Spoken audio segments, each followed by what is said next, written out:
Today I'm here to talk about the ARB Fridge Freezer. This is the Zero model that they offer.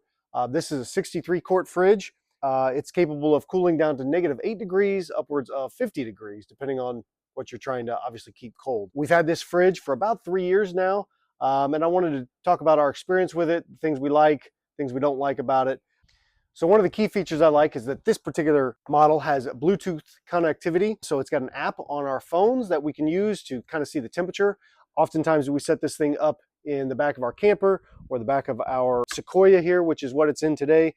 And it's nice to be able to see from the driver's seat what the fridge is performing at, the temperatures that it's maintaining, especially when it's hot outside. One of the other key features of this particular model of ARB Zero, this is again the 63 quart.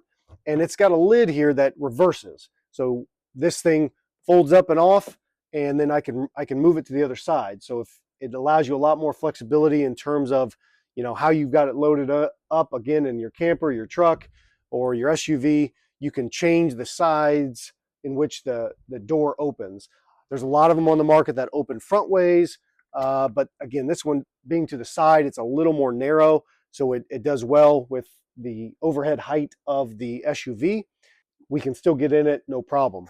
There are smaller models of the Zero fridge that you cannot do this with. I believe that it starts at the 63 quart. They go up to like 73 and upwards even of that. Those are the only ones that come with the reversible lid on them.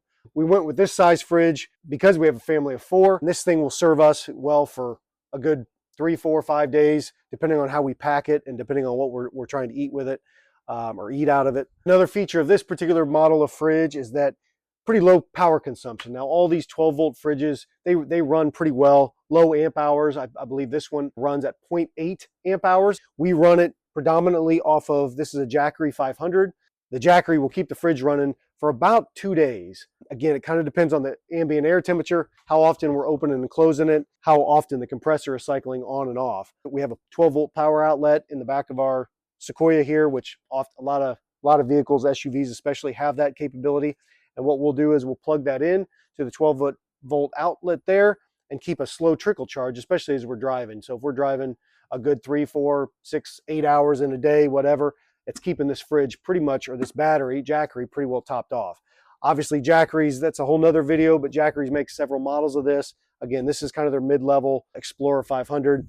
These are around $400 or $500 now, maybe even a little less. But again, this has served us well. We keep it on a battery pretty consistently. We do not plug it into the back of the Sequoia, only because when we turn off the car, if we're getting gas, if we're going into a store or restaurant or whatever, this thing will keep it constantly powered. And that allows, again, just more flexibility. The fridge isn't coming on and off all the time, and it just keeps that power constantly going.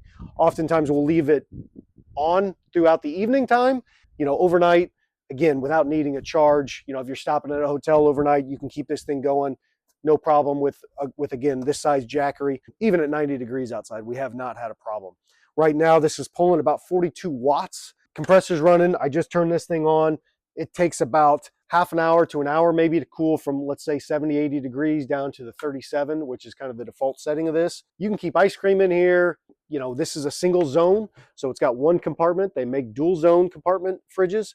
This is just a single zone, so this whole entire compartment stays at that 37 degrees. Again, there are some models, the bigger models, that have dividers in here that you can keep the freezer going, or a section colder than the other section if you've got some vegetables, or again, you've got some colder frozen products that you're trying to keep cool. One of the things I did not know about these fridges, and the majority of them on the market operate like this, that the walls of the fridge actually is how it cools. So there's freezer plates, I guess is what you call them, a series of plates in the walls of the fridge that actually get cooled off, and that's what kind of then transfers to the rest of the food in the fridge. There's not like an internal fan that pumps air or circulates air in here like a traditional fridge would. If you're opening and closing it, oftentimes you'll notice the walls kind of get a little frosty.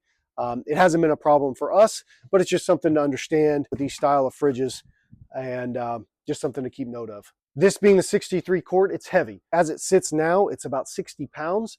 You load this with food. You don't have the ice, you don't have all that mess, which is great. But this is an 80-pound, 90-pound fridge when you get it loaded, depending on the food and everything else that you're keeping in here. So oftentimes, if I'm loading this up, on the ground and then putting it in the fridge. It'll take 2 people to get it in here and get it situated. Inside are baskets that come out, and that's actually a great way to load this fridge.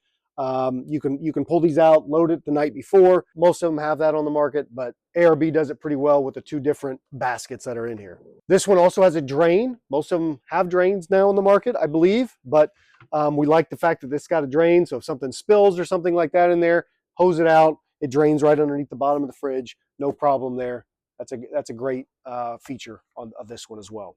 So to wrap up this video, this fridge has been very reliable for us. We've had it from the high elevations of Colorado down to sea level, of course, in Florida, anywhere from 20 degrees outside all the way up to 100 degrees outside, and we've had no issues with it. It's been great for us. We used to run with coolers all the time, ice, soggy food, all the things. This has just been a game changer for us in both our travels and the way we camp. I don't know that we could go back to a cooler, especially for longer trips. Now, if you're just going overnights or whatever, the coolers are fine. But for longer trips, the kids, everybody can get into it while we're on travel. This cuts down on eating out when we're on the road. So if we're, instead of stopping at Chick-fil-A or whatever, climbing in the back, grabbing some food out of here. I think out the door, this model, you can get them on Amazon or online. I think we paid around $1,300 for this. With free shipping. You can buy these with covers.